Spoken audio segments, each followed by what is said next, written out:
Seret luar steering column, hasil push belakang. Nak tukar. Taklah kalau korang tukar luar arm, baju ni tukar sekali.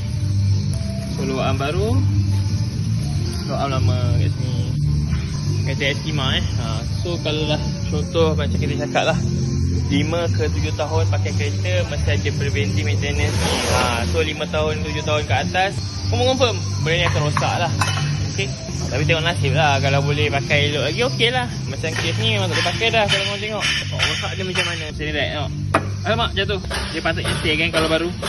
Kat sini luar arm punya boost dah crack. So ini terjadi lepas kita dah inspection tadi lah. So bila kita inspection kita nampak ada crack, kasi tukar. So bukan kita nak makan duit kurang apa, tak. Tapi kita buat inspection, kita beritahu kalau nak tukar, tukar. Kalau tak nak, tak apalah kan. So macam kes ni, owner nak tukar, memang saya tak problem.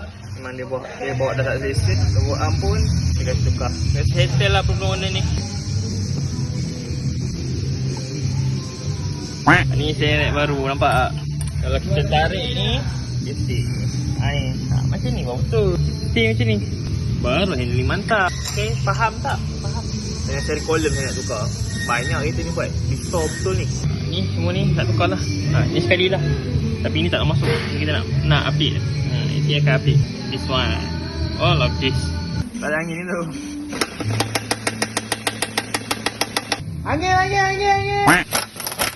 Baru lama.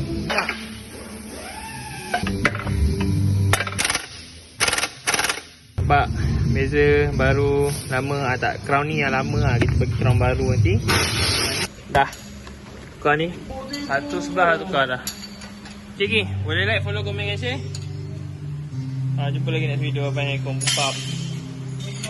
Pam.